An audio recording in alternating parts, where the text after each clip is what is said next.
Bom dia a todas, a todos, os madrugadores dessa sexta-feira, né? Vamos chegando aí aos poucos, mas acho que já temos quórum, já está na hora de começar. Queria, em primeiro lugar, então, dar as boas-vindas a todos vocês, ao IESP, a esse encontro, seminário, intitulado Interações entre os Movimentos Sociais e o Direito. A Cristiana Lozecan vai explicar um pouco o enquadramento do seminário, a proposta, as ideias principais, mas antes disso eu queria simplesmente comentar, né, que o seminário, na verdade, é parte integrante de um projeto mais amplo que nós temos, financiado pela CAPES, edital Memórias, Conflitos Sociais.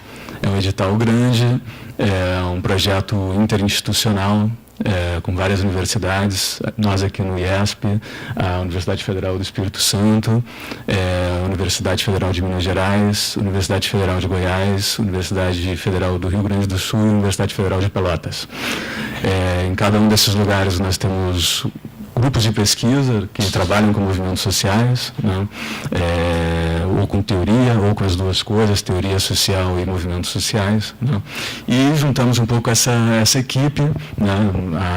O Organon, que é o grupo de pesquisa que a Cristiana coordena lá em Vitória, o Margem, que é o grupo que o Ricardo Fabrino coordena na UFMG, o Proluta, que é o grupo que o Frank Tavares coordena na UFG, o GEPASSE, que é o grupo que o Marcelo Conrati Silva coordena na URGS, e o grupo de Pelotas, que eu não lembro o nome, porque é democracia, pós-colonialismo, uma coisa assim, não tem uma sigla assim, mas que é o grupo que a Luciana Balestrin coordena. Esse projeto é um projeto que surge de várias inquietações que tínhamos todos, que tínhamos várias conversas paralelas, mas decidimos então fazer uma empreitada conjunta sobre junho de 2013 e transformações do ativismo no Brasil, né? É um projeto muito abrangente e tínhamos um diagnóstico compartilhado de que a narrativa sobre junho de 2013 e as interpretações sobre junho de 2013 ainda eram muito insuficientes, né? Dentro do debate político, do debate intelectual brasileiro. Um dos primeiros diagnósticos compartilhados é que havia, a Débora está aqui, não sei se tem alguém mais de São Paulo, mas eu já conversei isso um pouco com a Ângela também, quando ela esteve aqui em outras ocasiões, uma narrativa muito sudeste-cêntrica sobre junho de 2013, né? Como se junho de 2013 fosse o espelho daquilo que aconteceu no Rio de Janeiro e em São Paulo. Então, um dos primeiros objetivos desse projeto é fazer uma comparação, um olhar cruzado para as dinâmicas de 2013 e pós-junho de 2013 em diferentes lugares, né? Ao nos debruçarmos sobre casos diferentes, sobre dinâmicas distintas, vemos que 2013 em si, pós-2013, foi muito distinto em Goiânia, em Belo Horizonte, no Rio de Janeiro e em outros lugares, né? Então, esse é um primeiro elemento importante. O segundo é fazer pesquisas mais sistemáticas, né? Empiricamente orientadas sobre 2013, para além da axiologia geral que houve em e desde 2013 sobre esse fenômeno. Há muitas interpretações que foram feitas no calor dos momentos, né? Interpretações algumas até interessantes, mas que não eram baseadas de fato em pesquisa sistemática, né? Então, uma das coisas que queríamos fazer é, vamos de fato fazer pesquisa sobre isso nos diferentes lugares para tentar, ao menos, ter mais subsídios, né, para interpretar esse fenômeno. E o outro elemento era pensar junho de 2013 sempre no seu caráter multifacetado, contraditório, né? E isso quer dizer entender junho de 2013 não só como a emergência de movimentos ou de novos sujeitos políticos à esquerda, mas também entender a reconfiguração do ativismo à direita no Brasil. Significa, por exemplo, entre outras coisas, pensar junho de 2013 não só como um evento de protesto, mas como parte de um processo político mais abrangente, ou talvez como esgotamento de um ciclo político da redemocratização, como parte de uma temporalidade ampliada que não se resume a junho. Então, nossa ideia era, junho de 2013 não começa em julho nem acaba em junho. E para pensar isso, temos que avaliar um pouco as continuidades e rupturas no entendimento dessas transformações do ativismo. E, por fim, um olhar empiricamente orientado a alguns objetos concretos, algumas questões concretas que permitem comparação, ou que permitem ao menos um olhar cruzado. Uma das questões que nos interessavam, por exemplo, era o debate sobre mediativismo, né, sobre como isso foi uma questão fundamental de junho de 2013. Outro elemento que foi aparecendo na pesquisa como algo relevante era justamente a questão do direito. Ou mais concretamente, as mudanças nas formas, né, nos modos através dos quais o direito é compreendido, usado, mobilizado pelos ativistas e pelos movimentos sociais. Obviamente, aqui é uma discussão muito ampla, né, sobre a advocacia de rua, sobre mobilizações do direito, sobre diferentes formas de pensar e de compreender o mundo do direito a partir dos ativistas e a partir dos movimentos sociais, né. Mas há um ponto interessante em pensar junho como inflexão, né, no sentido de até que ponto, né, essas possíveis rupturas, né, de junho de 2013 nos levam a também problematizar a trajetória prévia de como os movimentos sociais mais clássicos, mais tradicionais se relacionavam com o mundo do direito, né? Talvez no sentido da assessoria jurídica popular, numa visão, digamos, mais orgânica de relação dos movimentos ou de redes, né, com o direito, e agora uma perspectiva, digamos, muito mais complexa, multifacetada, né, com maior protagonismo dos indivíduos, muitas vezes, né, e com dinâmicas também de repressão, de relação com o Estado algo distintas, né. Então, nesse bojo de várias questões que foram surgindo no projeto,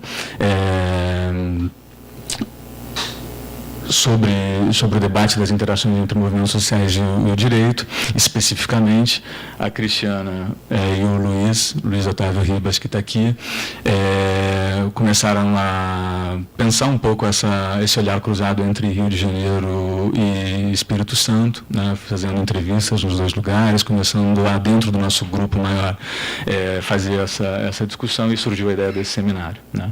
Surgiu a ideia desse encontro. O Luiz acabou agora um ano de pós-doutorado aqui no IESP, trabalhando sobre essa temática. A Cristiana já vinha trabalhando também bastante com essa questão, e aí um pouco surgiu essa ideia de fazer esse encontro com pessoas interessadas e que têm feito pesquisas também, né, semelhantes sobre esse tema, para colocar em comum, em conjunto, uma série de indagações, de aberturas possíveis, de dilemas teóricos, metodológicos, né, do debate sobre as interações entre movimentos sociais e direito. Porque falar movimentos sociais e direito exige que a gente olhe para os dois lados da moeda, né? Por um lado, pensar quais são essas reconfigurações dos próprios movimentos que nós temos hoje, mas, por outro lado, definir com maior precisão o que a gente está falando, né? Quando a gente fala de direito. Para alguns movimentos é o MP, ou são os operadores do direito, ou são os operadores em que sentido, né? Então, bom, essa é um pouco algumas das provocações, né, que nós tínhamos para a discussão do seminário, mas que a Cristiana vai apresentar de maneira um pouquinho mais organizada e sistemática. Eu queria mesmo simplesmente colocar um pouco, então, esses elementos contextuais do projeto no qual o seminário se insere, e dar as boas-vindas a todas e todos, desejando que a gente tenha um dia cheio de boas reflexões e debates. Obrigado, gente.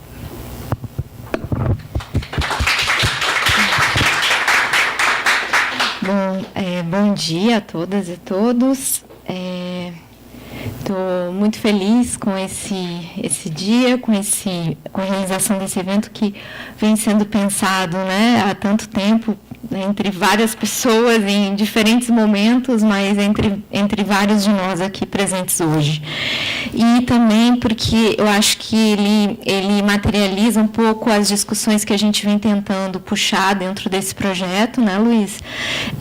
Que passam aí por uma discussão conceitual, uma discussão teórica, né, enfim, dessas teorias todas que envolvem, né, a interface direito e movimentos sociais, mas também porque, enfim, tem um esforço empírico aí também, né, relacionado especificamente a 2013, que é de uma série de entrevistas que a gente vem fazendo com advogados aqui no Rio, em Vitória, né, que isso futuramente também, né, será propriamente trabalhado, né, e apresentado aí no escopo especificamente da discussão dos protestos e de 2013. Né. Mas esse evento a gente pensou, então, retomando, acho que como todo o projeto, né, mesmo se articula, pensando 2013 como um eixo, mas que tem um antes e um depois, né, como o Breno falou. Então, nós ampliamos um pouco, né, a ideia é pensar, trazer, né, pessoas que vêm discutindo isso. Evidentemente que a gente poderia ter trazido muito mais gente, mas aí tem as limitações de tempo, de recursos, enfim. Mas, enfim, trazer pessoas que estejam discutindo isso a partir, principalmente, de três eixos, né? Um seria pensar, fazer um enfrentamento aí, né, de como a discussão do direito entra nas teorias dos movimentos sociais, né, que é um pouco a proposta dessa primeira mesa, e a gente pensou sempre, né, em tentar buscar nas mesas, na medida do possível, uma visão mais pelo direito e uma visão mais pelas ciências sociais, para buscar esses choques, enfim, ou aproximações possíveis. Depois, né, na segunda mesa, então, a gente tem, à tarde, essa mesa sobre protestos em instituições de justiça, onde talvez entre, daí mais a questão mesmo de 2013, né, e essa dimensão aí um pouco tensionada, digamos assim, também com o direito, né? E na terceira mesa, uma discussão que vem se tornando cada vez mais recorrente e importante nos estudos de movimentos sociais e direito, que é a discussão sobre os profissionais, né? Então, entre profissionais e ativistas, os operadores do direito e os movimentos sociais, que, enfim, corresponde a toda uma outra agenda de discussão, mas que nos parece, assim, a gente vem discutindo que, bom, precisamos nos aproximar de quem discute isso, porque, evidentemente, tem coisas aí que são importantes de serem trocadas, de serem compreendidas, né, nesse debate.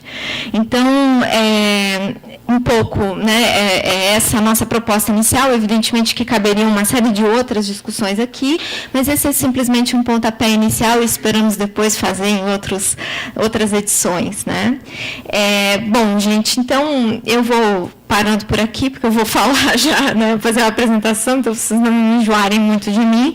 Essa é a apresentação geral do evento, eu espero que vocês acompanhem todo o dia e que vocês se sintam empolgados, interessados para compartilhar seus estudos, apresentar questões, críticas, perguntas, né, um ambiente aqui aberto e amigável de debate. Então, é isso.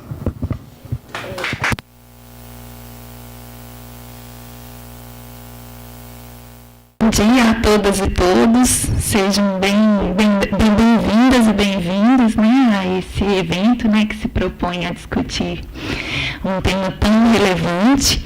E a gente a primeira mesa. Então, o título é O Direito nas Teorias dos Movimentos Sociais. Primeiro, a gente vai ter a apresentação da professora da UFES, da Universidade Federal do Espírito Santo, que acabou de falar, Cristiana Luzecan. E aí se apresenta o trabalho e tal, os nomes. E depois a gente vai passar para a apresentação do Luiz Otávio Ribas, que acabou o pós-doutorado aqui no IESP e UERJ, mas é ainda pós-doutorando, né? E além de outras identidades e militâncias que depois ele prossegue aí a sua apresentação. Tá, eu vou me autocontrolar aqui, mas também é sempre bom, né? Pode ser, acho que fica melhor.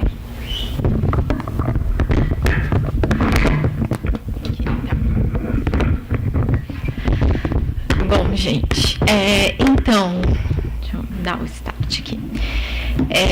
Bom, então, para quem não me conhece, né, eu sou cientista política, professora da Universidade Federal do Espírito Santo, e venho trabalhando há um tempo, principalmente desde a minha tese, com essa discussão. Eu queria até explicar um pouco como que eu cheguei nessa discussão, porque eu acho que isso é uma das questões importantes que envolvem, inclusive, vários debates, aí, inclusive teóricos, né, desse campo, porque eu não sou do direito, né? Muita gente me pergunta, mas tua graduação no direito? Não, eu sou todas as ciências sociais, né?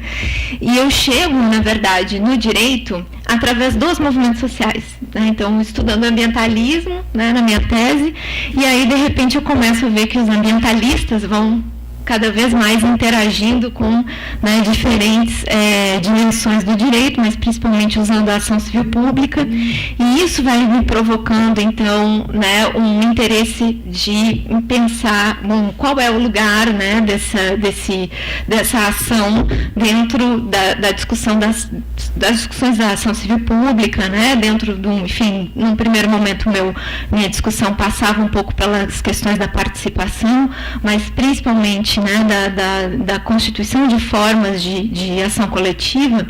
E aí, bom, uma primeira questão que surge é que isso quase não existia em termos de trabalhos nas ciências sociais, principalmente no Brasil, mas também existia pouco, né?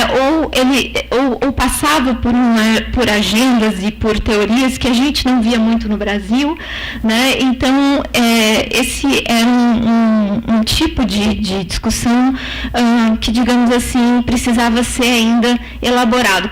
Como se colocar a questão, né, da interação entre movimentos sociais e o direito numa discussão sobre participação, sobre democracia ou mesmo sobre a própria constituição dos processos de mobilização social, né? Então, rapidamente, para, né, vocês entenderem um pouco o meu lugar de origem, né? Como é que funciona isso aí? Tá. E aí, bom, a minha questão, né, para essa fala hoje é por que os movimentos sociais mobilizam o direito, da explicação à compreensão. Então, acho que essa é a primeira, né, talvez a primeira questão que surge, um pouco buscando compreender ali, bom, mas por que, né, ambientalistas, no caso do que eu estava estudando, passam a usar a ação civil pública? Como é que isso se encaixa dentro de um campo mais amplo de constituição da ação coletiva, das suas estratégias e tal? E, então, essa é uma primeira questão, mas ela não é, evidentemente, uma questão só minha. Eu acho que ela é uma questão das mais importantes, né, e fundantes mesmo da agenda de pesquisa. E aí eu acho que tem duas coisas que é um pouco o momento em que eu estou agora, né, fazendo um pós-doc. Eu estou aqui, mas eu estou na Bélgica, né, eu estou num pequeno intervalo no meu pós-doc aqui, mas estou voltando semana que vem para lá, onde eu estou trabalhando um pouco isso, né, essa perspectiva aí da explicação à compreensão e a partir do desenvolvimento de aspectos que estão mais ligados aos processos de subjetivação que envolvem a dimensão do direito na ação coletiva, né, e uma construção interpretativa também mais macro sobre isso. Então, um pouco é isso que eu queria apresentar hoje. Eu espero que dê tempo para falar tudo.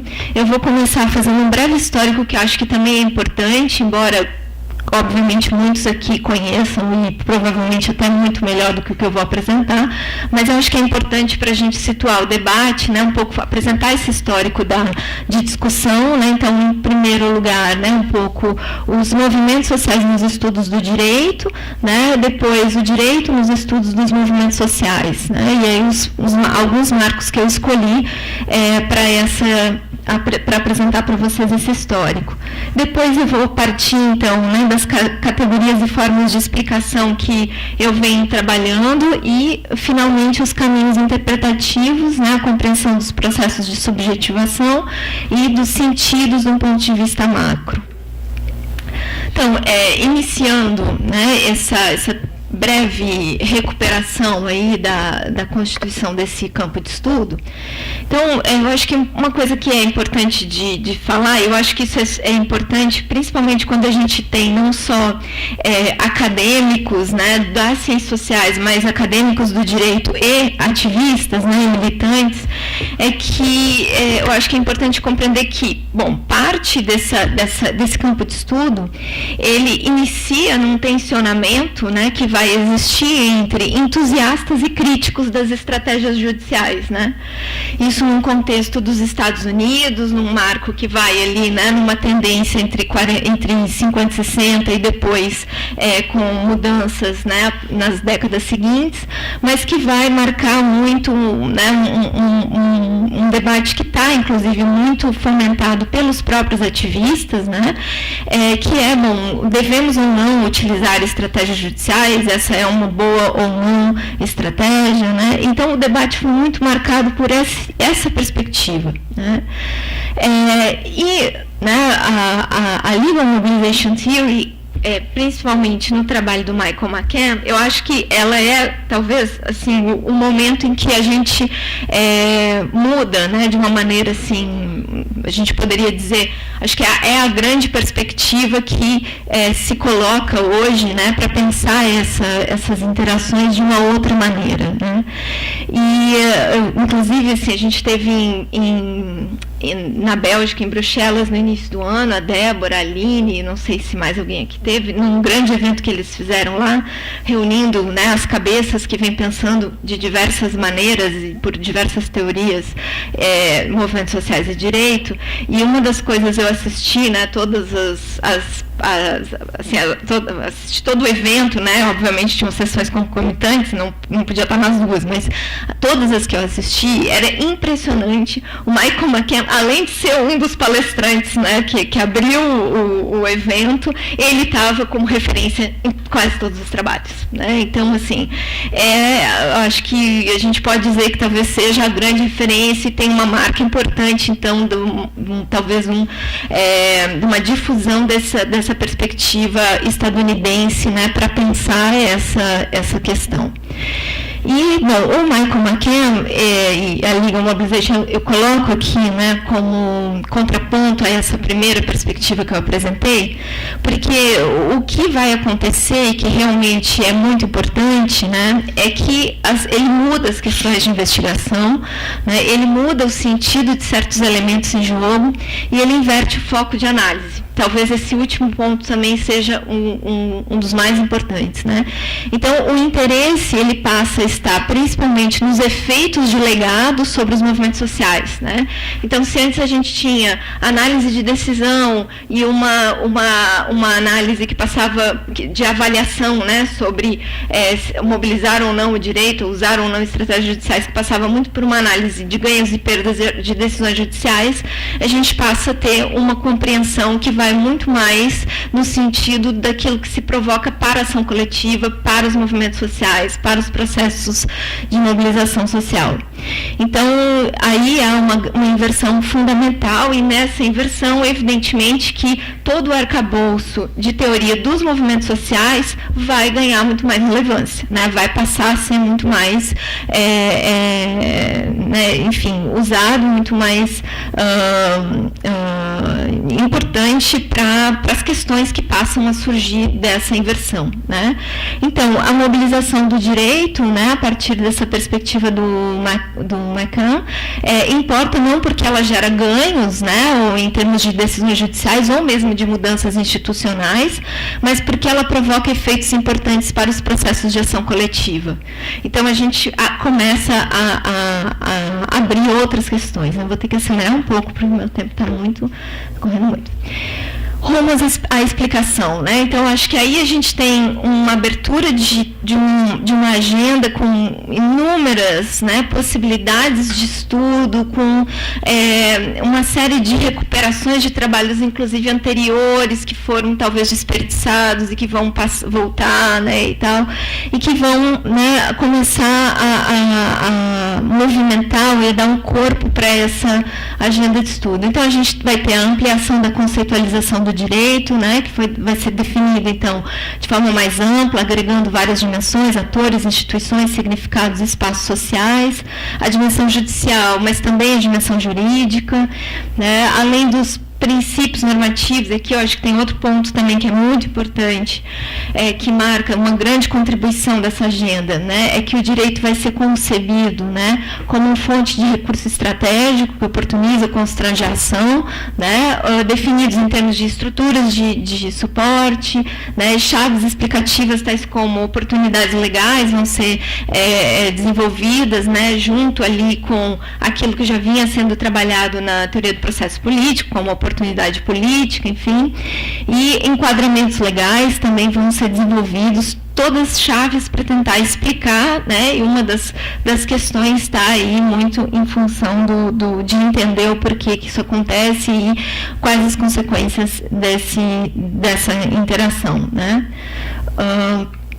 Então, só assim, né, aqui eu acho que uma coisa que é importante salientar em relação àquele primeiro momento lá entre entusiastas e críticos, é que a gente vai deixar de ser entusiasta ou crítico e vai fazer trabalhos mesmo empíricos para poder chegar, né, em questões que respondam, bom, quando é interessante, quando ganha, quando perde, né, e depois, mais adiante, vou mostrar que o que é interessante é que acaba ficando cada vez mais difícil ser entusiasta ou crítico, porque a gente vai complexificando e vendo que, na verdade, as respostas são, né, dependem de inúmeras variáveis, né, enfim.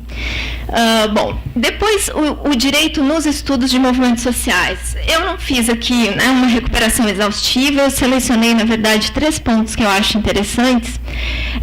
Então, primeiro, né, eu acho que é importante dizer que o direito, ou ele é negligenciado, ou ele é simplificado, muito reduzido nas teorias dos movimentos sociais, né. Uma primeira referência que é importante é o trabalho aquele, né, do McAdam, Terrell e Tilly, o Dynamics, né, onde o direito ele vai aparecer relacionado na diferenciação que eles fazem entre confronto contido e transgressor. O direito vai ser relacionado ao lado contido, né, e como eles estão interessados no confronto transgressor, porque é esse que muda o status quo, eles simplesmente resumem a questão dizendo isso está no contido, então não interessa, né, o que interessa são as outras formas de ação coletiva, que essas sim são disruptivas. Eu acho que essa é um exemplo de uma simplificação, né, que não deu, onde na teoria dos movimentos sociais não se deu devida atenção, devido cuidado ao que significa, né, mobilizar o direito.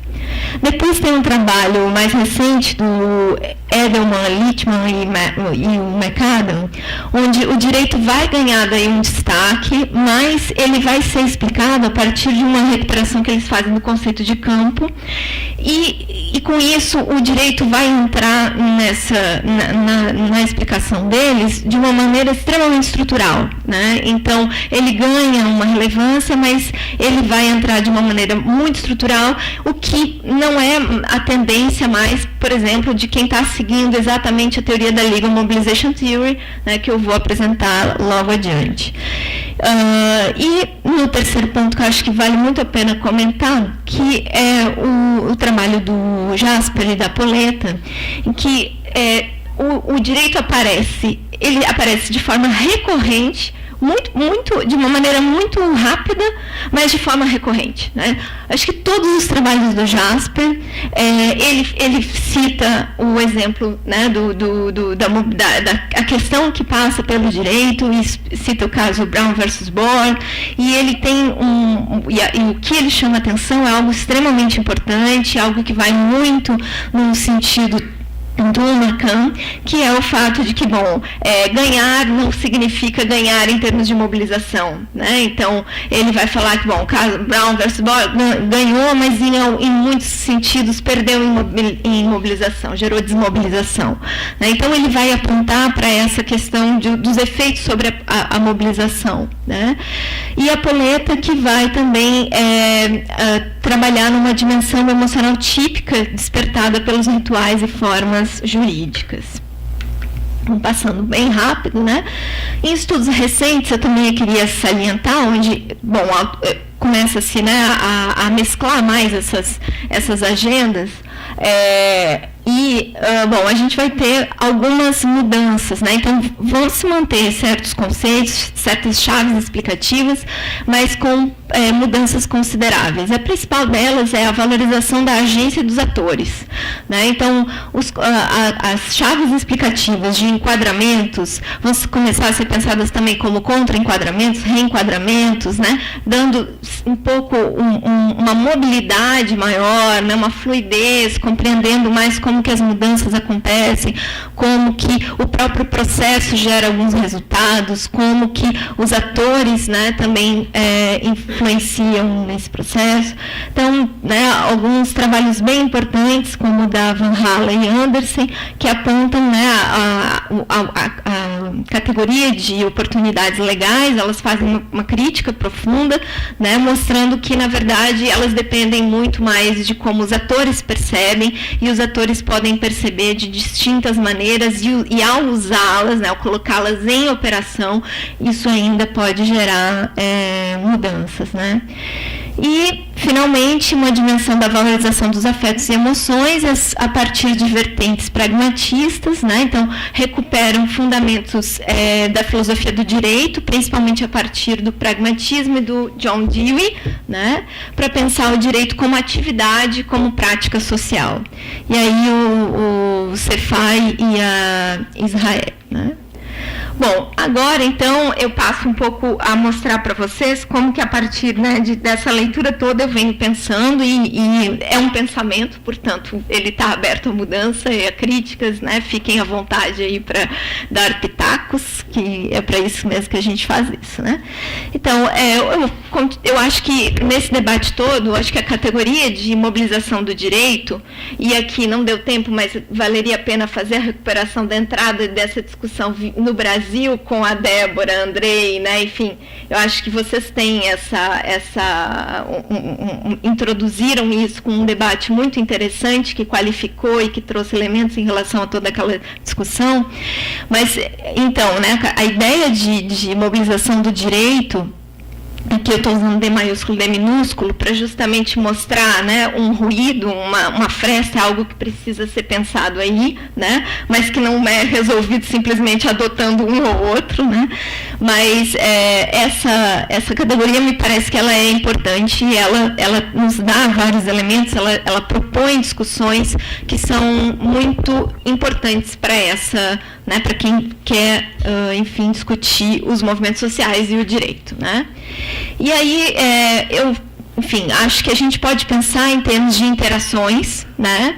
Interações entre mobilizações sociais, e aí eu acho que tem uma questão importante também, porque quando a gente trabalha com a mobilização, principalmente acho que a partir dos estudos empíricos, a gente observa que não se trata simplesmente de atores já constituídos, né? A mobilização do direito como um processo, ela vai incluindo atores, então a gente precisa ter uma percepção um pouco, né, deixar as coisas um pouco mais abertas, não são só movimentos sociais constituídos que vão mobilizar o direito, né? Enfim, então, interações entre mobilizações sociais e elementos constitutivos do campo do direito, né?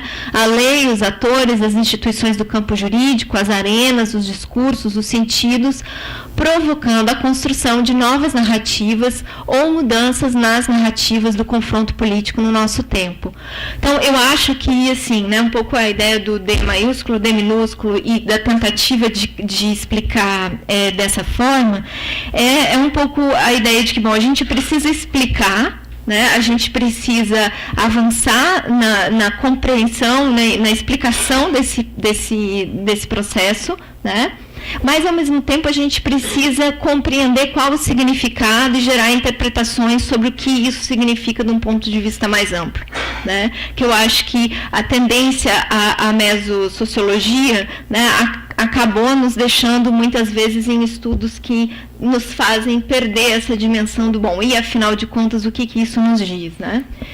Então, o meu caminho para isso, né, é a partir do pragmatismo, né, a filosofia do direito do Dewey. É muito interessante porque eu já vinha estudando o John Dewey nas questões relacionadas ao pragmatismo e mais à democracia, enfim, né, a questão das emoções, mas eu fui encontrar a filosofia do direito do Dewey na França, né, que significa uma mudança dos franceses, talvez, não sei, o Fernando pode dizer.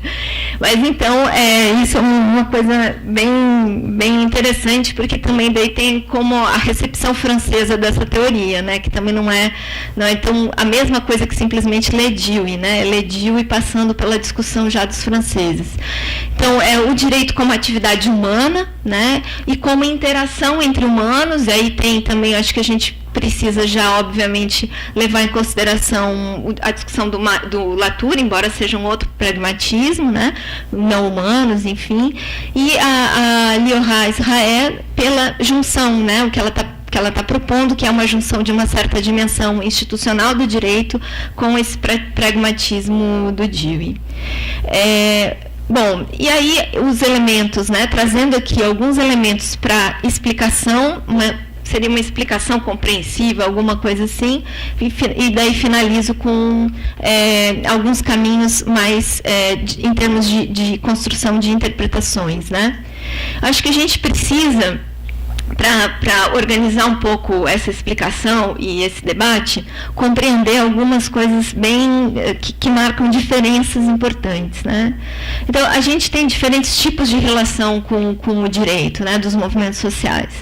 A gente tem interações que são instrumentais em processos de ação coletiva, né, que seria uma discussão que a gente faz muito, né, Luiz, que o Luiz sempre fala, a mobilização do direito seria muito, às vezes leva muito a uma ideia instrumental, né? Mas a gente também tem interações que visam a defesa substantiva de um interesse coletivo específico, que seria talvez aquela dimensão do D minúsculo, né? Acontece que num processo de ação coletiva, a gente vai identificar isso em momentos distintos, né? Isso ocorre, não é uma coisa ou outra, mas isso vai ocorrendo, né, ao longo do tempo do processo, né? Depois a gente tem também defesa de direitos já conquistados, que vai ser bem marcante e visível em certos casos, e a provocação, né, para a conquista de novos direitos. Eu acho que tem essas diferenciações, eu acho que elas são importantes porque elas vão gerando, né, nas análises, análises assim, em termos de efeitos, né, dependendo das perguntas maiores que a gente colocar, elas produzem diferenças, né? Então, por exemplo, o caso da mobilização do direito por direitos homoafetivos é diferente da mobilização daqueles que estão, por exemplo, do MST, ou daqueles que estão reivindicando, né, uma situação que envolve uma defesa de um direito que está sendo perdido, né?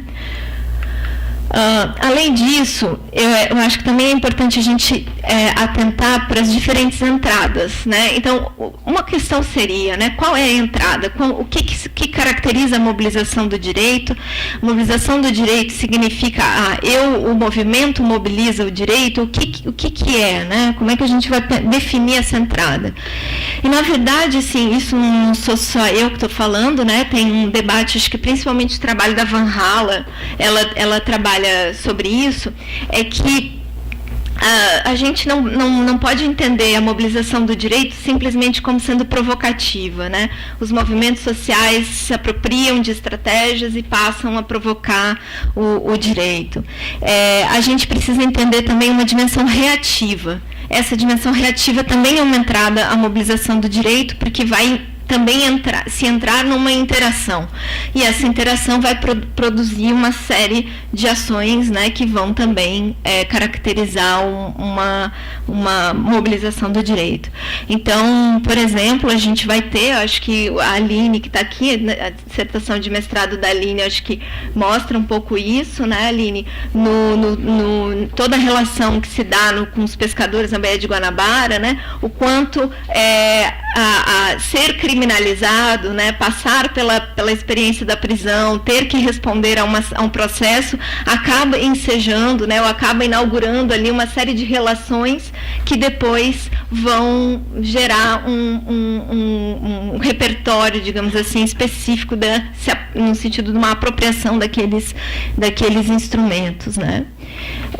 E, bom, uma outra diferenciação pensar, né? Acho que a mobilização do direito como um repertório específico de ação coletiva.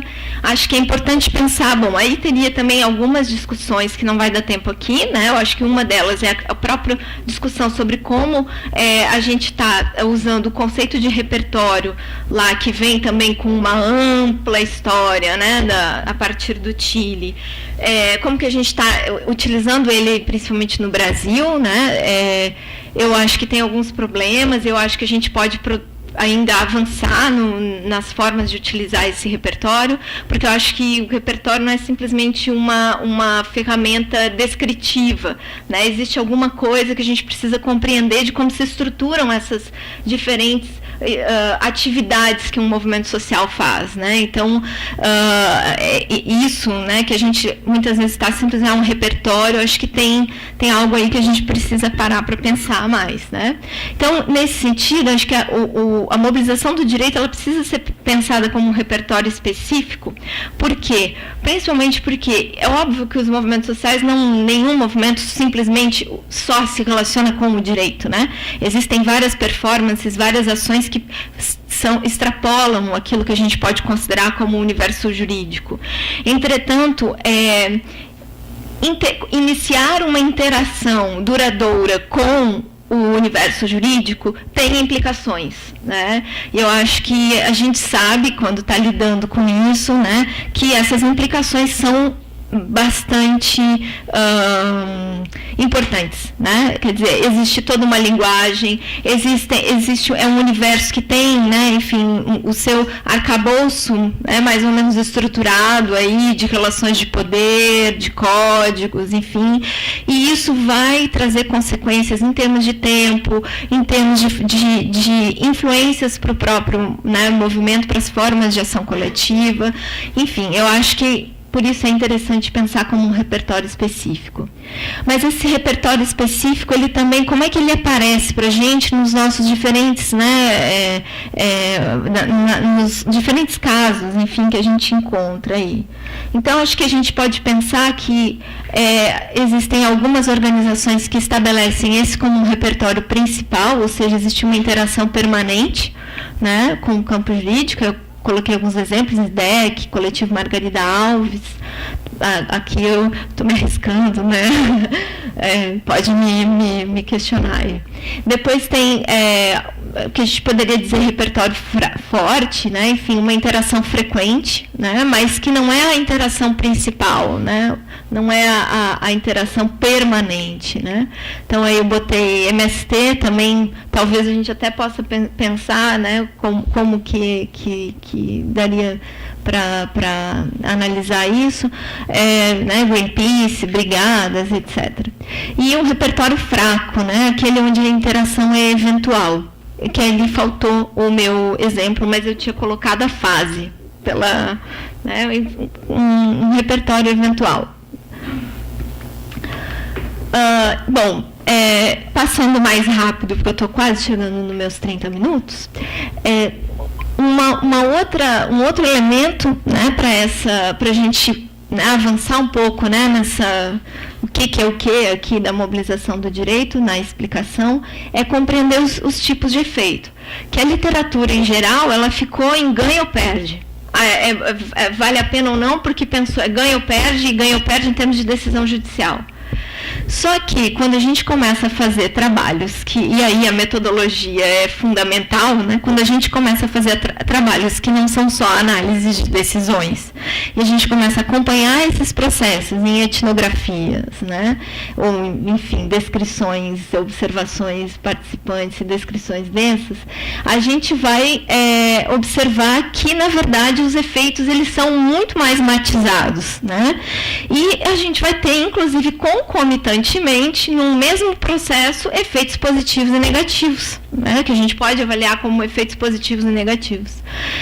E porque a gente vai ter, então, sobre a demanda específica judicial, né, de um processo judicial, pegando num caso onde haja um processo judicial, um ganho-perde em relação à causa específica, mas a gente tem efeitos sobre a mobilização, que pode implicar em mobilizar, desmobilizar, mudar o enquadramento, alterar configurações de aliança, divulgar causas, conquistar apoiadores, né?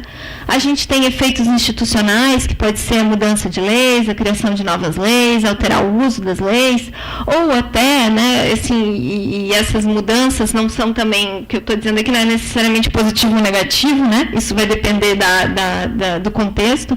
Acho que o caso, por exemplo, do ambientalismo, ele é muito evidente nisso. A gente tem um levante, basicamente, né, institucional, legislativo contra as legislações ambientais, e uma das explicações que recorrentemente é trazida é evitar a judicialização dos conflitos. Existe uma judicialização muito grande dos conflitos ambientais, e por isso a gente precisa mudar as legislações, principalmente aquelas ligadas ao licenciamento, né? Então, esse efeito de mudar não é aqui necessariamente bom, né?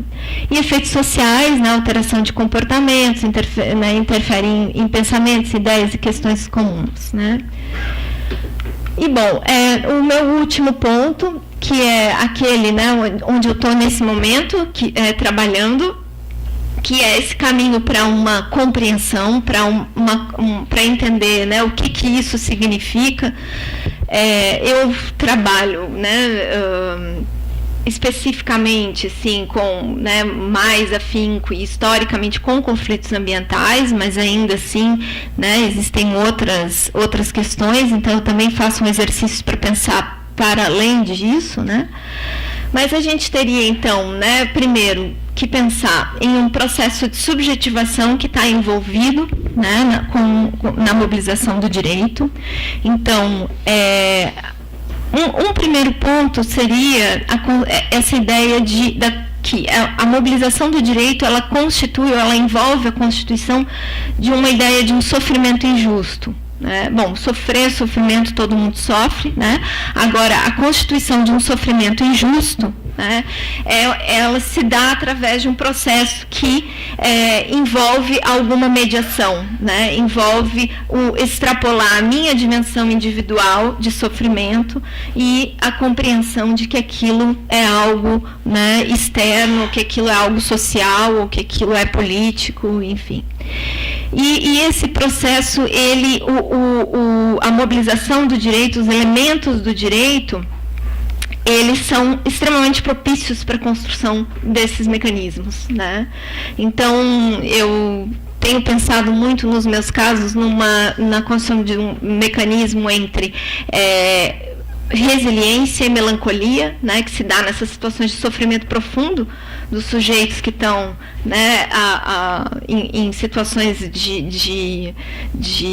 por exemplo, né, dos grandes empreendimentos, a cara não pode mais pescar, né, a pessoa, o ribeirinho que perde lá seu local de vida, né, existe uma situação de um sofrimento profundo, e esse sofrimento profundo, ele vai operar ali nessa relação com o direito, né, a partir desses mecanismos emocionais, né, uma melancolia profunda que pode levar a uma situação de apatia, né, ou uma situação de resiliência, onde os instrumentos, os elementos do direito, eles podem, né, ajudar na construção dessa mediação e dessa exteriorização, né? Existem vários, assim, exemplos, né? Aqui eu não vou ter tempo para falar, mas assim, a própria ideia de esperança, por exemplo, né? Em geral se fala que o tempo do judiciário é uma coisa muito ruim, né? O tempo vai levar muito tempo, não vale a pena entrar com isso. Mas às vezes esse tempo do processo, para um caso que é um caso de sofrimento extremo, e onde as pessoas em geral elas vão perder mesmo em qualquer lugar, seja no judiciário, seja esse tempo esse tempo marcado por certos elementos rituais, né? Uma audiência, né? Ou uma decisão que saiu, ou aconteceu. Esse tempo ele vai constituindo um certo processo também para essas pessoas, permitindo com que eles alimentem, por exemplo, uma posição de esperança frente a um determinado conflito, né? Então é uma outra forma de compreender o porquê que talvez uma pessoa, mesmo sabendo que vai perder, mesmo aquilo custando muito, né, às vezes tendo que viajar para uma outra cidade, porque a comarca, né, fica num outro lugar, por que ela faz aquilo? Né, por que ela continua fazendo aquilo? Bom, a gente teria também aí uma relação de desobediência. Isso foi uma coisa que eu analisei dentro do nosso projeto, mas em relação aos jovens, né, e na relação das ocupações com as escolas. Na relação que se estabelece entre desobedecer, ocupar, agir de forma transgressiva, mas, ao mesmo tempo, estabelecer uma série de precauções, de comportamentos, de vínculos e de interações com o sistema do direito que garantem que aquele desobedecer não é qualquer desobedecer, ele é um desobedecer que deve ser compreendido e aceito. Então, tem um jogo aí, né, também, nessa relação de desobediência, onde essa interação com o direito é extremamente importante. E, por fim, também teria uma ideia de acomodação, que eu acho que na mesa da tarde a gente vai ouvir a Júlia, que vai falar um pouco sobre processos de dessubjetivação. Eu acho que pode ser uma ideia interessante, né, para pensar talvez algo como uma dessubjetivação, né, que é quando, na verdade, essa relação de interação vai acomodar algo e não produzir necessariamente ação coletiva, né? E agora, finalmente, vou passar muito rápido nos pontos finais, que seriam, então, esses caminhos para a construção de um sentido, né? A compreensão do sentido do ponto de vista macro, que é basicamente perguntar, bom, qual é a mensagem, né? Quando a gente consegue compreender que há um processo mais amplo de mobilização do direito, sair dos casos particulares e entender que, por exemplo, há uma tendência no ambientalismo de buscar repertórios judiciais, o que isso significa, né? E aí eu acho que tem algumas narrativas, isso também vem muito das minhas análises empíricas, né? Acho que a primeira é a que eu mais tenho estudado, que é essas narrativas do dizer não, né? Quer dizer, a construção de uma narrativa de antagonismo a resultados de processos decisórios considerados injustos. Então, e aí isso é muito importante, porque aí muitas vezes no diálogo com promotores, com defensores, né, hoje tem sido cada vez mais recorrente a sugestão de medidas de conciliação, né, de acordos e tal. E aí é preciso compreender que em determinados casos o acordo, a mediação, não vai, porque a ideia não é resolver aquele conflito pontual. A ideia é dizer não. A ideia é estabelecer o confronto. Né? O confronto é fundamental ali, porque é a construção de uma narrativa, né, de um mundo todo, de uma série de questões que a gente está querendo dizer que são injustas. Né? E é assim que a gente encontra a forma de dizer que são injustas na nossa sociedade. Né? Então, enfim, depois a gente tem construção de narrativas de acesso ao sistema institucional, que a gente poderia dizer nós também, né? Eu acho que o caso dos indígenas, ou melhor, aqui o caso principalmente LGBT, né? No terceiro, sim, a construção de narrativas de resistência extrema, nós existimos, acho que os indígenas, né, se vê muito isso, né? E, por fim, a construção de narrativas de publicização de injustiças institucionais do próprio sistema de justiça, quer dizer, isso é injusto. Acho que isso ocorre menos no Brasil, até, isso é muito recorrente em outros países, mas acho que em 2013 a gente tem mais isso, né, que estabelecer uma interação com o sistema de justiça que tem como objetivo mostrar que ele é injusto. Né? Então, o objetivo não é ganhar, o objetivo não é, né, ter um determinado resultado. O objetivo é explicitar uma determinada situação. Por exemplo, explicitar a posição de um determinado juiz ou de um determinado procurador. Né? Então, eu acho que esse último talvez seja um tipo de narrativa que se estabelece até de uma aprendizagem, né, que vai se tendo com o próprio sistema, né? A gente passa a lidar a produzir essa crítica através de uma ação que expõe o sistema, né? E, bom, gente, é isso. Agradeço a atenção.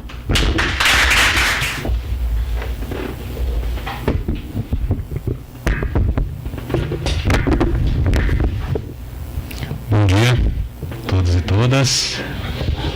Primeiro falar do prazer de estar aqui nesse espaço com a Cris, com a Renata, com o Breno e todo mundo que aceitou o convite de estar aqui hoje para refletir sobre esses temas que para nós são tão importantes e esses momentos são muito ricos, né, para a gente trazer um pouco do que a gente conseguiu levantar de questões e de algumas conclusões, por que não? Né? E compartilhar com vocês, acho que vai ser um momento muito rico. Bom, eu vou fazer uma apresentação, na minha visão, um pouco ousada, porque os dados que a Cris referiu que nós estamos coletando, né, eu já vou apresentar. Né? E vou tentar fazer isso a partir de uma lógica indutiva, trazendo esse contexto dos dados que ainda precisam ser peneirados, claro, são dados ainda muito crus, né?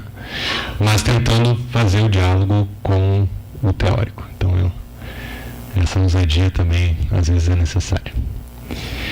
Bom, eu parto, então, do que a Cris colocou, né?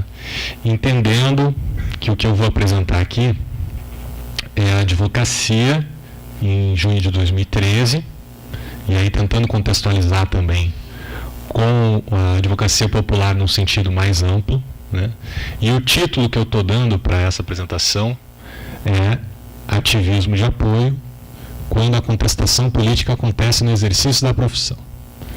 Ou seja, já é uma tentativa de conclusão, né, de que isso representaria um repertório específico de ação coletiva, né, de mobilização do direito, no caso da advocacia popular.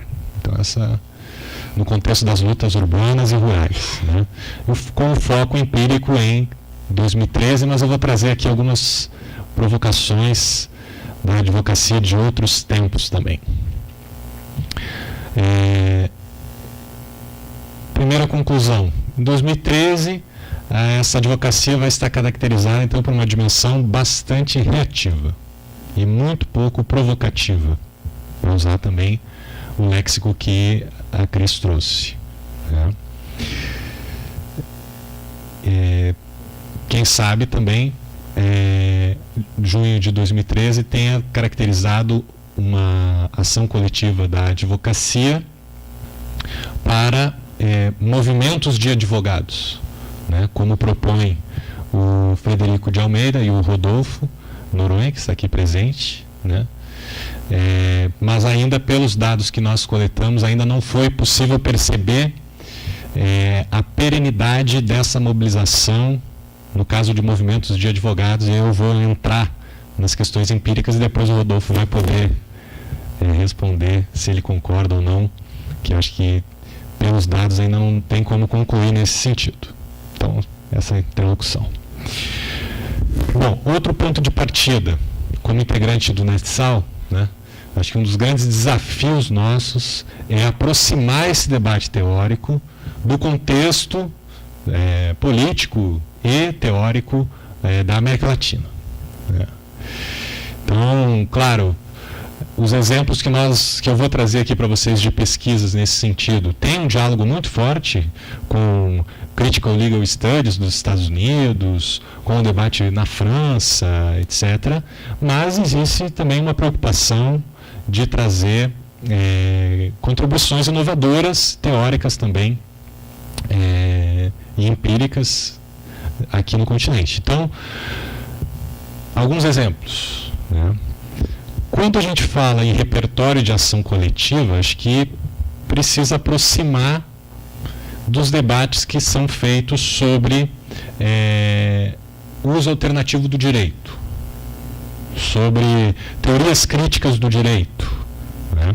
Sobre serviços legais inovadores, que são todos assessoria jurídica popular, são debates muito fortes aqui no continente. Eu destacaria algumas pesquisas.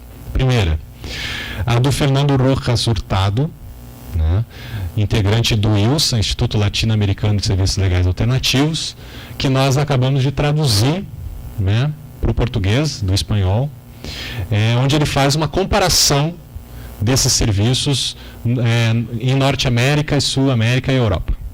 Né? Então, uma pesquisa bem usada.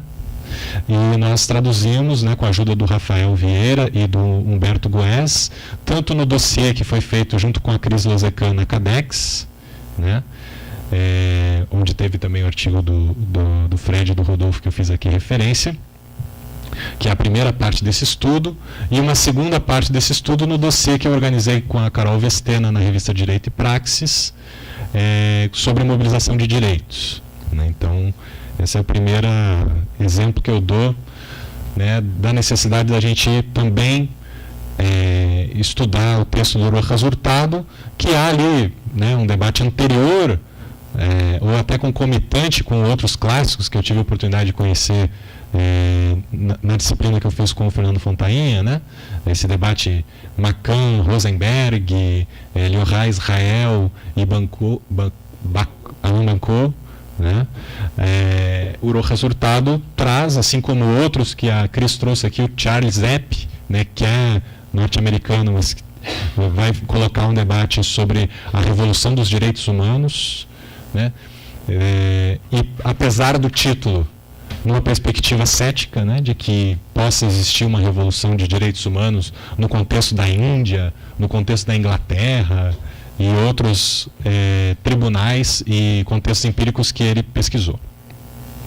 Outra contribuição fundamental no continente, dentro do contexto das teorias críticas do direito, os diálogos com o marxismo, né, de um Roberto Lira Filho, né, pensando o direito achado na rua, né, o direito como instrumento da liberdade, que vai fundamentar teoricamente a atuação de muitos advogados e advogadas populares que eu entrevistei, né, e a contribuição que eu trouxe na minha tese, que inclusive eu apresentei nessa sala, né, sobre direito insurgente na assessoria jurídica popular, que é a contribuição que eu e várias outras pessoas têm pesquisado esse tema, de algo para além de efetivação de direitos e novos direitos, né?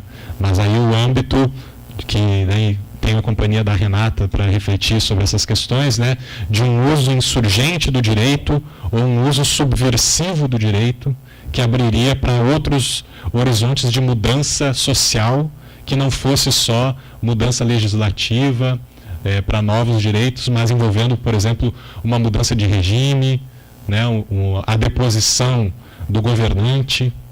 E aí nós vamos ver que nesse caso também é importante estudar a direita, que é a provocação que eu vou fazer em seguida. Bom, outro estudo fundamental é da CEDISO, né, do Centro de Direito e Sociedade, da USP, a pesquisa da Ana Lúcia Pastore Schmitzmaier e do Celso Campilongo, que é uma referência sobre serviços legais inovadores, onde eles fizeram estudos sobre a atuação de advogados nos sindicatos de São Bernardo do Campo, né, e colocando como aquilo ali traria uma mudança de concepção da advocacia para a ação coletiva, né, que não é mais aquela coisa de se engajar diretamente na luta como um militante para fazer, por exemplo, a luta campesina, né, como alguns exemplos fartos que eu acho que a gente vai ver na tarde, né, onde a gente vai conhecer mais aquela figura como um militante do que como um advogado, né, mas aqui é uma dimensão de uma ação coletiva de advocacia, né, que eu acho que é a novidade. E eu tenho então essa vontade e essa disposição para dialogar com vocês de construir um histórico da advocacia popular, né? Tenho a companhia de muitos aqui para fazer isso. Bom, então eu quis trabalhar com imagem e ir trazendo as dimensões das minhas conclusões, né? Essa é uma fotografia dos advogados de parte da Comissão de Direitos Humanos da OAB, escoltando os manifestantes que ficaram refugiados no IFIX, né, no 20 de junho, que foi a maior manifestação. É uma foto do Felipe Felizardo. Bom, então eu tive a chance de entrevistar 8 advogadas e advogados que participaram desse contexto da advocacia em 2013. Demorou 3 meses para conseguir entrevistar esses 8 advogados e advogadas. É muito difícil ter uma entrada, né? Mesmo eu tendo participado de oficinas, de reuniões com eles, há uma resistência muito forte, e não à toa, eu já vou explicar por quê, né, desses advogados de darem entrevistas, né? Então foi muito difícil fazer essas entrevistas. Nós fizemos então uma entrevista semi-estruturada, né? A Cris e eu e mais outras pessoas do Organon fizemos, né, esse questionário, e ele é idêntico para ser aplicado aqui em Vitória. Futuramente a gente vai fazer o contraste. Bom, essas pessoas, então, elas tinham entre 28 e 38 anos, né? Das 8, 5 se declararam brancas, uma negra, uma parda e uma não quis se autodeclarar. 7 se formaram em universidade pública, uma em universidade privada. A renda média mensal declarada é de R$ 4.200, sendo que a maior renda é de R$ 6.800 e a menor renda é 0, não tem nenhuma renda. E 2 pessoas não quiseram declarar, né? E essas fontes de renda são muito variadas, né? Vão desde uma advocacia autônoma, um escritório de advocacia, ONG, assessoria parlamentar, a docência na faculdade de Direito, entre outras, né? Bom, a maioria desses, até porque foi o perfil da população que a gente definiu para fazer essa entrevista, qual é o nosso principal objetivo, né, nesse contraste? A Cris está se aproximando, né, para fazer essas entrevistas de um grupo que se formou a partir de junho de 2013 e se constituiu como um coletivo, né, que ela vai praticamente entrevistar todo mundo, né. Aqui ficou difícil fazer essa aproximação para o contraste, mas pelo que a gente conversou, a nossa tentativa é assim: bom, tem alguns coletivos que se aproximam mais dessa ideia de uma advocacia popular, e o questionário foi muito em cima disso, né? Então nós preferimos entrevistar pessoas com esse perfil para entender como que junho de 2013 impactou no seu trabalho, né? A maioria já tinha uma advocacia popular anterior a 2013, mas alguns fizeram a entrada ali em 2013, então a gente vai poder ver essas diferenças também, vai ser bem interessante. E essas entradas anteriores eram muito variadas, né? Na assessoria universitária, na extensão, no movimento estudantil, na juventude católica, entre outras entradas na defesa de causas populares anteriores à advocacia.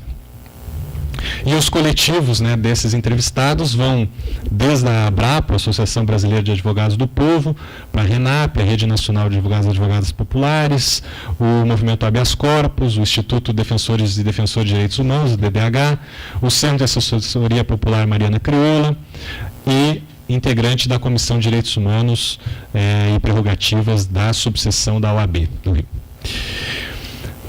Então vamos agora para as percepções dessa atuação. Essa é uma fotografia, né?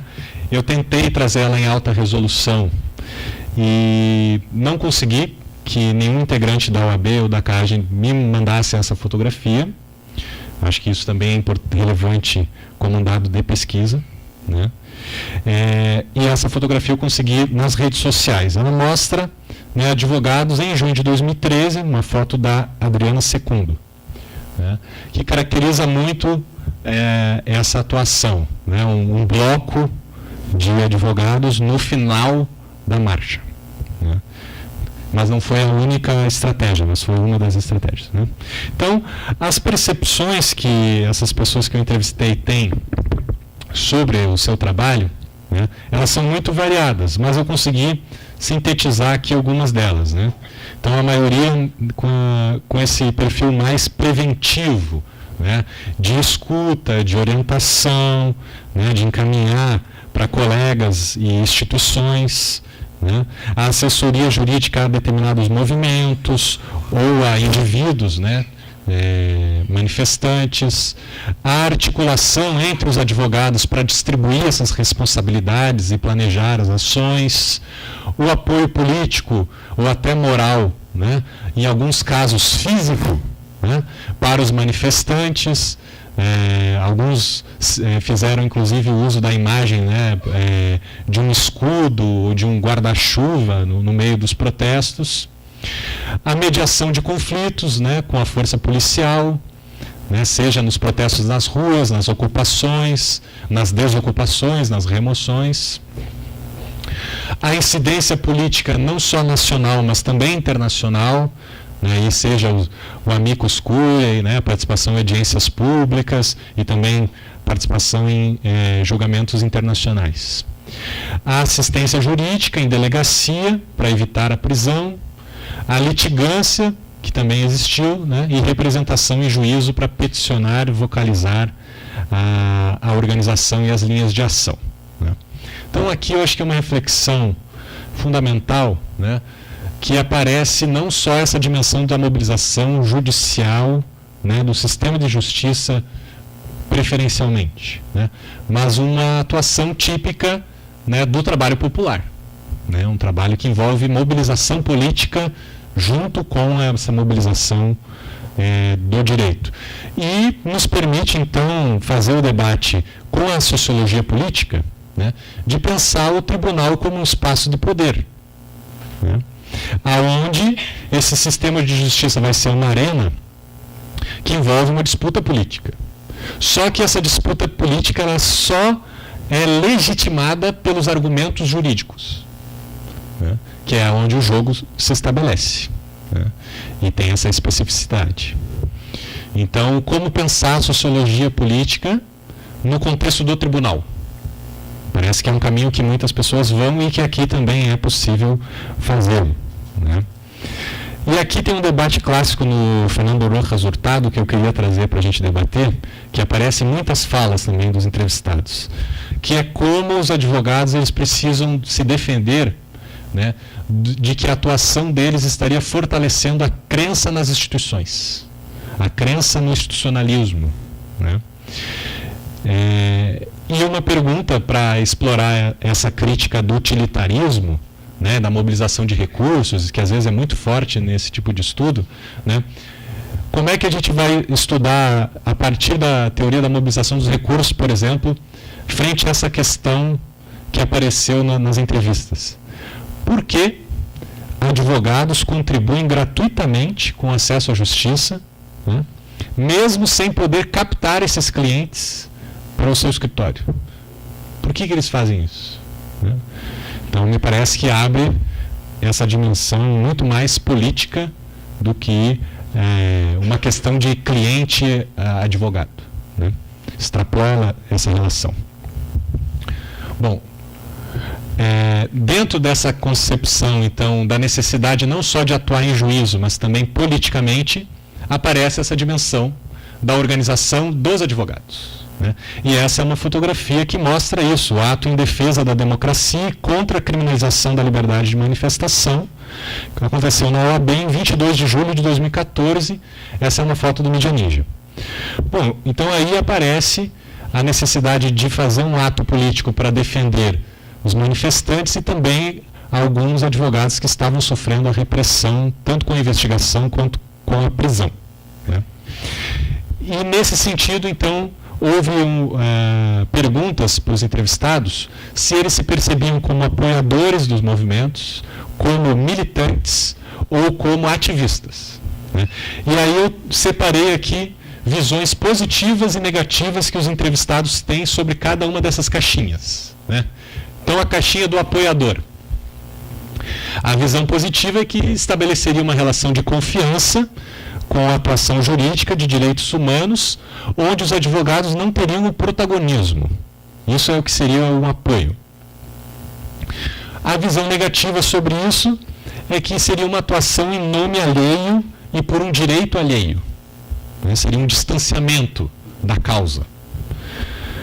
A militância daí já seria o outro oposto, né? É uma relação orgânica e duradoura com os movimentos e os militantes de direitos humanos. E a visão negativa é de que o militante não pode agir como militante diretamente nos protestos.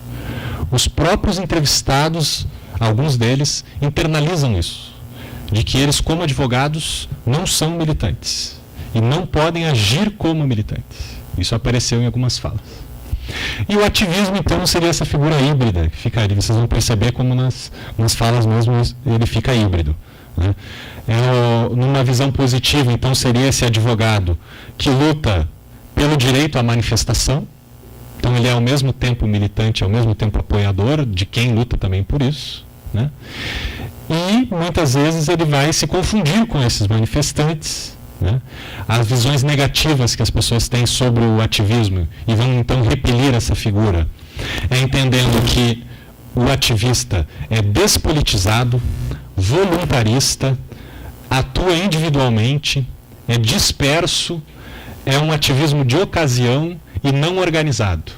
Então percebam, e eu trouxe vários aqui porque isso apareceu mais que as outras também, né? Uma visão muito negativa dos entrevistados sobre o que seria o ativista e repelindo totalmente a ideia de ser um advogado ativista.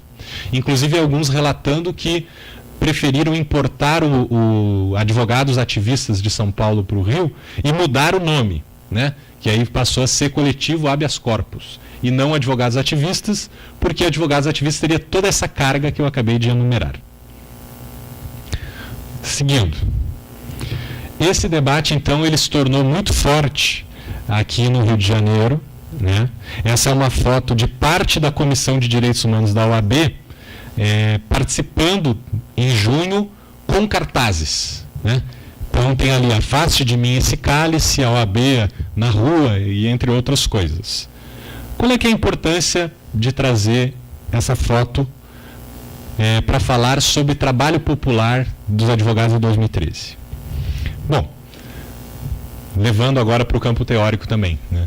Eu acho que há uma interlocução muito forte da advocacia popular com o trabalho popular e o campo popular mesmo descrito, não só no Brasil, mas na América Latina, né? Se pegarmos, por exemplo, o trabalho da Ana Maria Doimo, né, A Hora e a Vez do Popular, vamos conseguir fazer esse diálogo muito forte, né, sobre esse campo político, campo ético-político, como ela chama, né? E então, falar sobre o histórico da advocacia popular é falar sobre o histórico também do campo ético-político que ela está descrevendo, né? E aqui, então, eu provoquei os entrevistados para que eles se manifestassem sobre o que entendiam sobre a advocacia popular e se eles próprios se entendiam como advogados e advogadas populares, tá? E aí, até por um recorte que nós fizemos, a maioria respondeu afirmativamente, né? Então, o que seria esse trabalho popular do advogado, né? E no caso específico de 2013, mas não só, né? Seria um trabalho que eles próprios admitem sem sustentabilidade, porque na maioria das vezes gratuito, né? Um trabalho que vai atuar aonde a defensoria não atua, né? Um trabalho que não tem hierarquia, tanto entre os advogados quanto o advogado com o cliente, né? Não há um apego à lei, né? Há uma possibilidade de fazer esse uso da lei, mas também de infringi-la, né?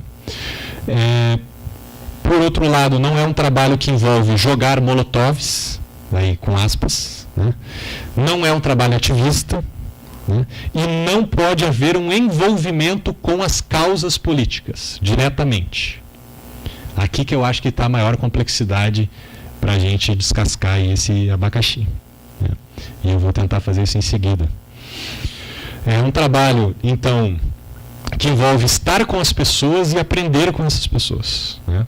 Envolve um apoio, embora não exista um envolvimento com as causas, envolve um apoio às demandas populares, de grupos e de movimentos populares.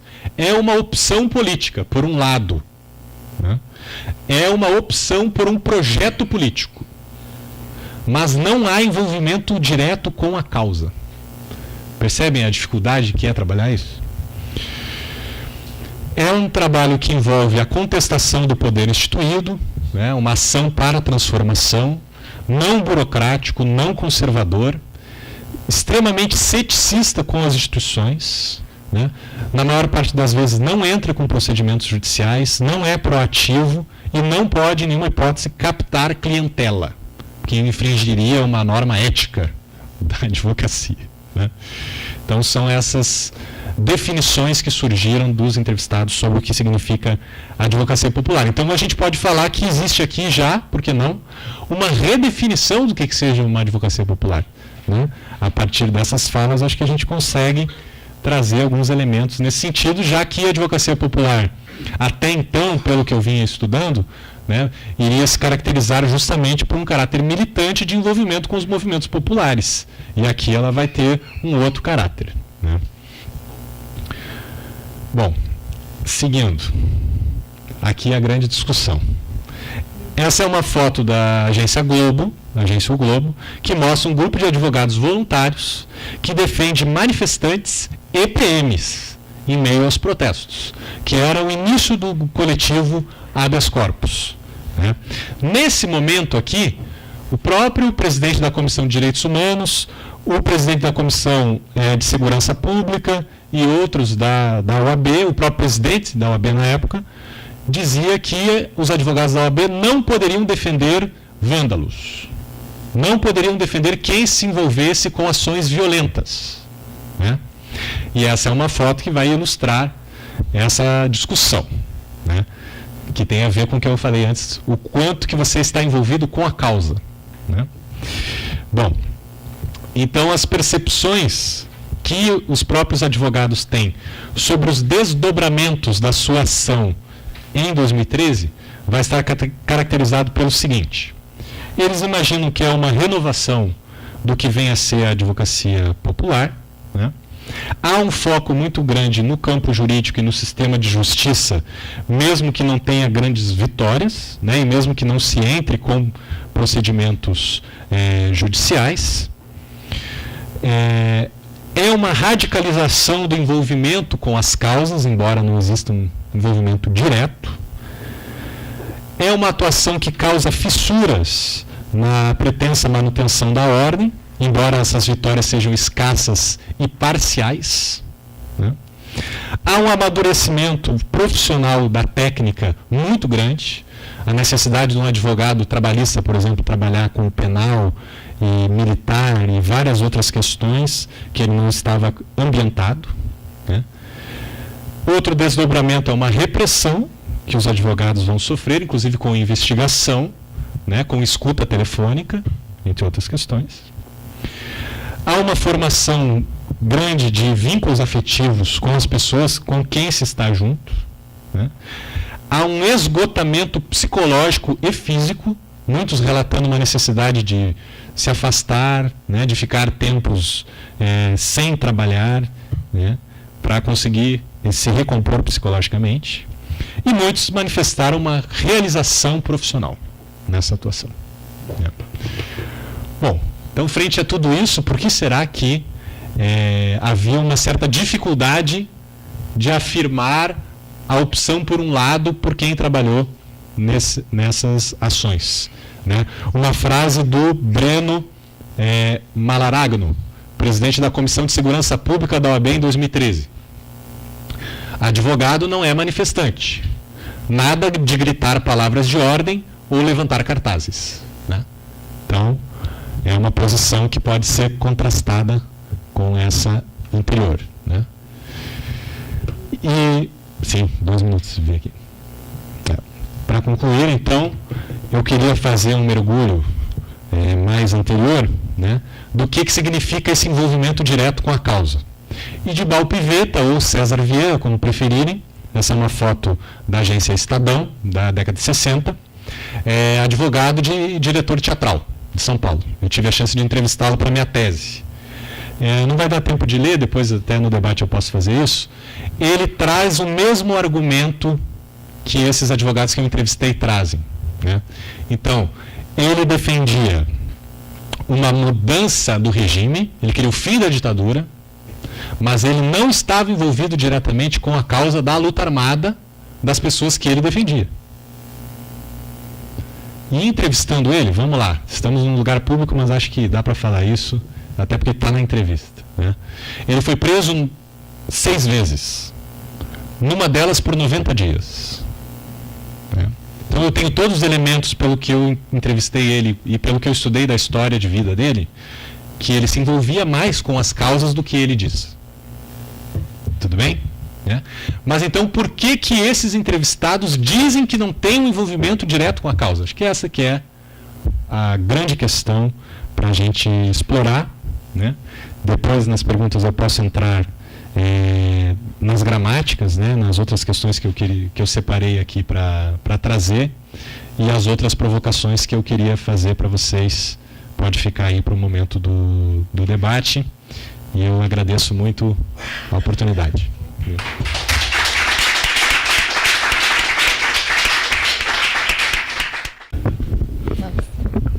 O desafio vai ser o tempo, né, para todos os debates aí colocados. Bom, meu nome é Renata Versiani, eu fiz doutorado aqui na casa, né, no IESP, e também sou advogada popular do coletivo Margarida Alves, que é um coletivo de BH, de Minas Gerais, e que tem essa atuação aí dentro da advocacia popular. Agora eu estou até com medo, Luiz, depois de falar aqui da advocacia popular, mas é isso. Também faço parte das brigadas populares e isso aí. Então, assim, eu primeiro queria agradecer a Cris, o Luiz, né, pela oportunidade de debater esse tema tão relevante e tão presente na minha história, e também, apesar de não ser meu tema de tese, mas tão presente assim no meu cotidiano de vida, né? Eu tentei sair do direito algumas vezes, mas ninguém deixou. É difícil, porque é uma necessidade muito forte dos movimentos sociais, e a gente tenta, mas é um campo que que exige essa participação pela necessidade da própria luta, né? As minhas contribuições, assim, para o debate aí são reflexões mesmo para a gente colocar aqui nesse espaço. Ele divide em 2 blocos. O primeiro deles é mais relacionado sobre as teorias que têm aí tentado interpretar a interação entre direito e movimentos sociais, e um segundo bloco de reflexões e contribuições para a gente pensar a assessoria jurídica a partir da prática aí, da assessoria jurídica popular na América Latina. Então, assim, algumas possibilidades analíticas, né? Então,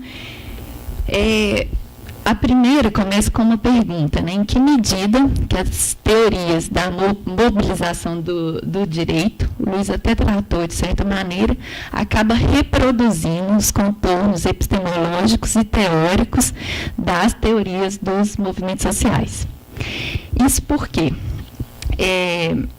a constituição desse campo, né, se deu aí a partir da década de 60 nos Estados Unidos, na Europa, e teve como base, né, fundamental os movimentos sociais que estavam ali em curso, né, naquelas localidades e espacialidades, e a reflexão teórica expressou muito desse campo, né? Expressou muito daquilo que estava acontecendo naquele momento histórico e naquela espacialidade, bem como expressou certas matrizes teóricas. Então, se por um lado os movimentos sociais como objeto traz potencialidades, né, de escuta, de emergência de pensamentos e matrizes e gramáticas e práticas, por outro, ele traz a possibilidade tanto do isolamento para a compreensão desse fenômeno social, tanto abordagens instrumentais, né, que vão instrumentalizar tanto a abordagem do movimento quanto da própria contestação, assim, e aí tentando entender a contestação como um fenômeno mais amplo. E principalmente com uma dicotomia muito forte para produzir aquele conhecimento entre sujeito, pesquisador e movimentos sociais, né? Então, a dicotomia entre sujeito e objeto de pesquisa. Isso acaba, né, contribuindo para um certo formato e uma certa abordagem, né, dos movimentos sociais. E aí, já tentando pensar a conformação desse campo, né, já na América Latina, como que esse debate chega na América Latina, e aí dentro de uma conjuntura aí, que é uma conjuntura de estados contra insurgentes, de uma conjuntura de repressão, né, que aí começa aí na década de 70, 80, um debate, né, que apesar de uma rearticulação das forças sociais, mas ainda um contexto ainda muito marcado, né, pela contra-insurgência, você tem a reprodução de muitos desses elementos, né? Então, a dicotomia entre sujeito e objeto, um caráter instrumental da contestação social, e a gente acaba produzindo muito empiricamente, né? Então, a gente pega essas teorias, produz muito empiricamente, ou seja, pesquisa muito, produz dados, mas aplica as teorias que já eram produzidas, estavam sendo produzidas na Europa e nos Estados Unidos, né? Isso geram pesquisas riquíssimas empiricamente, mas com pouca produção analítica, teórica, conceitual. E aí é ruim, né? Porque eu já li muita dissertação, tese, porque isso foi um dos meus temas, e a gente vê uma prática, uma realidade riquíssima e a aplicação de teorias que reduzem aquela riqueza, aquela multiplicidade, e que vão reduzindo aquilo, e parece que mais vale enquadrar os nossos movimentos naquelas teorias do que a gente produzir a partir do nosso campo, né, de contestação social. Lógico que isso eu não sou a primeira a falar, né? Já existem muitas pessoas falando, o Breno aqui presente é uma das pessoas que vem fazendo, né, essa reflexão no campo. Mas, e aí, já passando para o enquadramento da interação entre direito e movimentos sociais, são mais reflexões, né? Como que muitas vezes a gente acaba, na hora de abordar a interação entre direito e movimentos sociais, e até na visibilização das dimensões simbólicas, sociais e políticas, a gente acaba impregnando um caráter instrumental, né, no próprio processo, e esvaziando mesmo essas dimensões da sua potencialidade. Depois eu vou dar alguns exemplos assim. E o caráter instrumental do próprio direito, né, que acaba se centrando no direito positivado. Né? Então, assim, a gente não tem uma reflexão sobre as outras formas de juridicidade, a gente não tem dimensão sobre as relações entre as normas, né, e as normas que vão sendo produzidas pelos próprios movimentos e a relação com esse direito positivado no processo da assessoria jurídica. Tem, assim, pouca reflexão, né, sobre as posições dos movimentos sociais sobre esses temas todos, e aí a necessidade da gente integrar os próprios movimentos para debater nessas interações. E aí, porque de fato, eles possuem reflexões acumuladas sobre a assessoria jurídica popular, sobre as suas diferentes concepções, tipos, sobre o direito positivado, sobre essa produção para além do direito positivado. Então, assim, como que isso diverge, né, dentro ali do cotidiano do movimento. Então, assim, a primeira reflexão era mais essa, logicamente, que existe uma trajetória latino-americana, tanto na teoria dos movimentos sociais, quanto, né, na teoria crítica do direito. E esse desafio agora para trazer essas teorias para a gente, estudar a interação entre direito e movimentos sociais nesse diálogo, né, que é a tradição latino-americana entre a teoria dos movimentos sociais e a teoria crítica do direito, né. Aí o segundo bloco, assim, gente, são reflexões mesmo, assim, às vezes, que eu estou colocando rapidamente, né, que todos são, assim, longas discussões teóricas em cada campo. Se referem mais a essa questão, vamos ver onde que eu estou. Se referem mais à questão das diferentes dimensões na assessoria jurídica popular. E aí é uma reflexão que você e o Luiz já estão fazendo sobre o papel do ator, as diferentes concepções de assessoria jurídica, a questão das dimensões políticas e sociais. Mas, assim, foram questões que eu fiquei refletindo a partir tanto das pesquisas, né, quanto da minha prática aí na advocacia popular. Então, são dimensões de práticas e avaliações pelas quais eu já passei muitas vezes, pelas quais eu refleti com diferentes coletivos e que também tem a ver com os efeitos, mas não necessariamente. Então, assim, eu acho que existe sempre uma dimensão legal e estratégica, né, que é essa dimensão que aí as teorias mesmas, as teorias mais da advocacia de causa, elas vêm falando, a possibilidade de ganha ou não ganha, como é que é, mesmo enfrentando um judiciário que muitas vezes é avaliado pelos próprios coletivos como classista, patriarcal, racista, mas qual que é a chance de ganhar a causa ou não ganhar, né? Logicamente que muitas vezes, e a maioria delas, a gente é impulsionado a estar no judiciário. E a litigância estratégica é uma avaliação, muitas vezes, muito difícil, né? Eu fiz parte de uma ação em BH sobre a população de rua, que a população em situação de rua vinha tanto pelo Estado quanto pelo município sofrendo retiradas forçadas de pertences. Então, se era um morador em situação de rua, passava a polícia junto com a guarda municipal e tirava todos os seus pertences, desde pertences pessoais até colchão, cobertor, etc. E até remédios, questões de uso pessoal. Então, o morador em situação de rua ele não tinha direito a ter nenhuma mochilinha. E aí a gente começou aí um debate com o movimento, e a primeira coisa que eles falaram, olha, já passou um advogado aqui, inclusive um parceiro nosso histórico, o professor Fábio Alves, e ele tentou uma ação, e essa ação ela acabou legitimando o Estado na sua conduta. Então, assim, eles falaram de outro jeito, mas agora eles vêm aqui com uma decisão.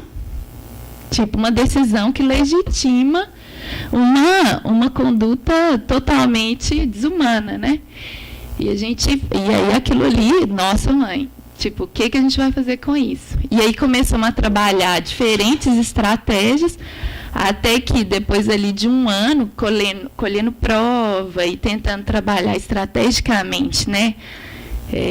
É o campo lá de litigância estratégica, a gente acabou entrando com uma ação e ela ganhou todos. A gente acabou ganhando uma liminar, depois acabamos ganhando não só a liminar, mas no mérito também.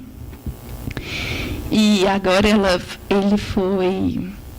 O Estado, a partir daí, ele abriu as portas para negociar novas formas, né, de atuação e um protocolo de atuação com a população em situação de rua, mas, de fato, é sempre essa reflexão, né? Nesse caso, a gente conseguiu reverter, né, porque, de fato, chegou um momento que você também deixar uma decisão judicial com as forças de repressão do Estado também é complicado, que normalmente é o contrário, né? A gente acaba capacitando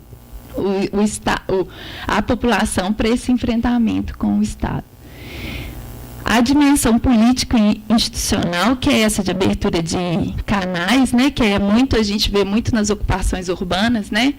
Normalmente, quando você tem uma ação de reintegração de posse, uma liminar, né, para despejo e desocupação do imóvel, você já tem, assim, o Estado só senta na mesa se houver uma reversão daquela decisão inicial, daquela liminar. Do contrário, tipo, a gente não vai conseguir diálogo nem com o município, nem com o Estado, vai ser difícil. Então, assim, tem muitos movimentos hoje em dia em BH que têm optado por derrubar a liminar e abandonar a ação.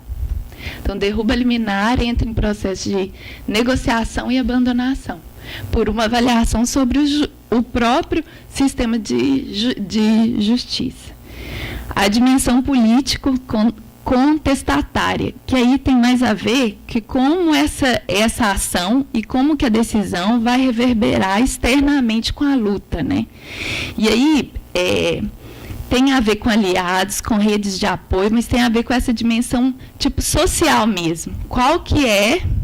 Então, por exemplo, esses movimentos, né, que é a ocupação no centro de BH, que, por exemplo, como que persistir na causa gera uma articulação que, como se a gente estivesse acreditando no judiciário como um espaço de legitimar o direito, como que persistir nesse caminho seria, não seria importante para a visibilização daquela luta e da contestação na profundidade que o movimento gostaria de visibilizar.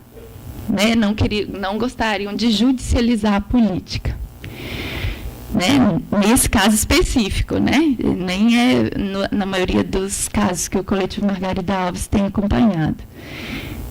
Tem uma discussão sobre a mobilização interna, né? Então, a mobilização dos movimentos, que aí é uma discussão que o Marcelo Edmundo, da Central de Movimentos Populares aqui do Rio, ele tem puxado muito, falando, olha, tem muita comunidade que eu atuo que agora só quer reunir se tiver promotor, se tiver defensor, se tiver advogado. Se não tiver, não reúne mais.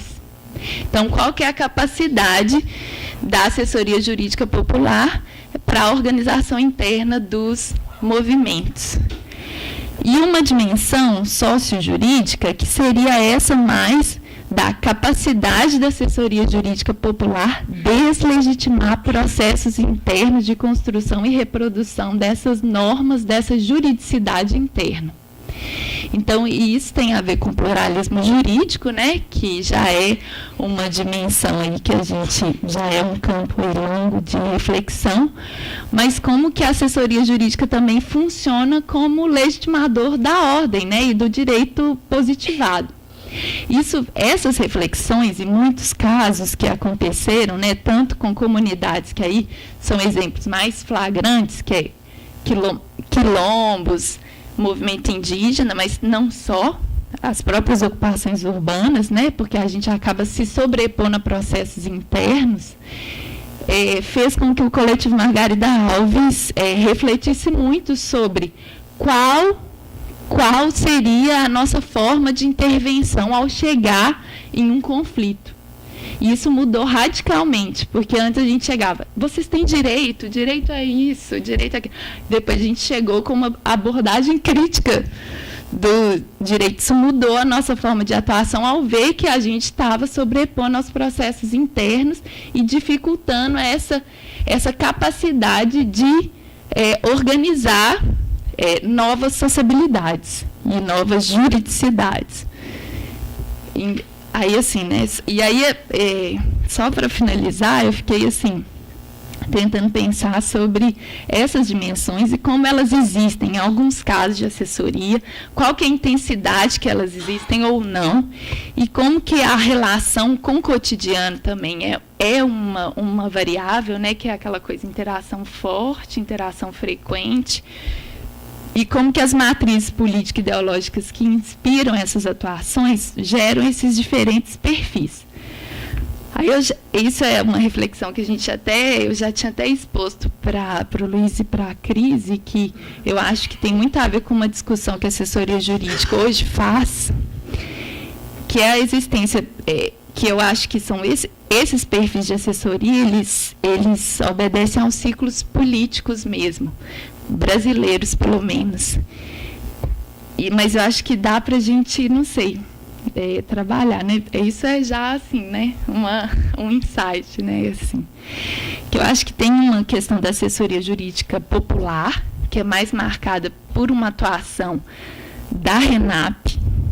Então, tem essa questão da relação com os movimentos sociais, mas tem uma diferenciação dos atores, né? Ou seja, tem uma demarcação da autonomia entre advogados e movimentos, então não tem uma articulação orgânica mesmo, né?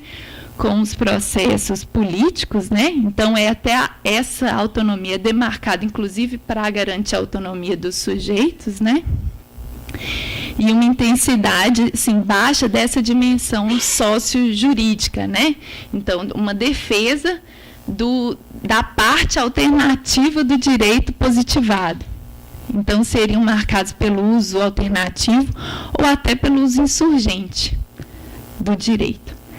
Aí teria uma outra assessoria jurídica, que é uma assessoria jurídica militante, que eu acho que já vem aí com uma perspectiva aí no campo das matrizes político-ideológicas mais crítica a esse campo progressista, mais marcado pelo petismo, né, que aí já seria um uso subversivo do direito. Aí uma valorização dessa juridicidade própria, a busca por uma integração mais orgânica com os movimentos e com o argumento, a integração mais orgânica com os movimentos, com o argumento de garantir o protagonismo do próprio movimento, que é o caso do coletivo Margarida Alves. E uma atuação forte com a educação popular, com troca de conhecimentos e essa relação duradoura. Aí você tem junho de 2013, que gera, né, num processo contraditório, acho que 2 tipos aí de assessorias. Uma é essa assessoria ativista profissional, que é mais ligada com essa questão dos direitos humanos, e aí tem uma outra relação, é isso. Eles não defendem a causa, né? Aí tem uma outra matriz mesmo de sustentabilidade, mas não se envolve nesses debates de fundo, de construção de uma outra sociedade, etc. E a advocacia de guerrilha, que é também uma radicalização dessas outras advocacias, que é a advocacia de guerrilha, quando os próprios advogados falam, nós somos o próprio movimento e vamos criar os eventos de protesto. Tem em BH, tem um grupo de advocacia de guerrilha. E eles entendem, né, até é um membro do coletivo Margarida Alves que se afastou e entendeu, e aí ele tem feito reuniões, e assim, muita gente tem contribuído com esse debate de uma advocacia rupturista, né, que envolve a própria construção dos eventos. E, então, a radicalização aí de um setor, né, que aí eu acho que também se parece muito com junho e as suas contradições, né, as tensões que envolveram o próprio junho de 2013. E, então é isso, assim, são só reflexões para a gente continuar aí o debate, que são milhares, né, a gente tem que continuar esses espaços, né, para continuar. Gente, obrigada. E parabenizar os trabalhos em curso. Não, muito legal. Estou gostando demais. Quem sabe eu não mudo, né, Breno? Tem os temas de pesquisa.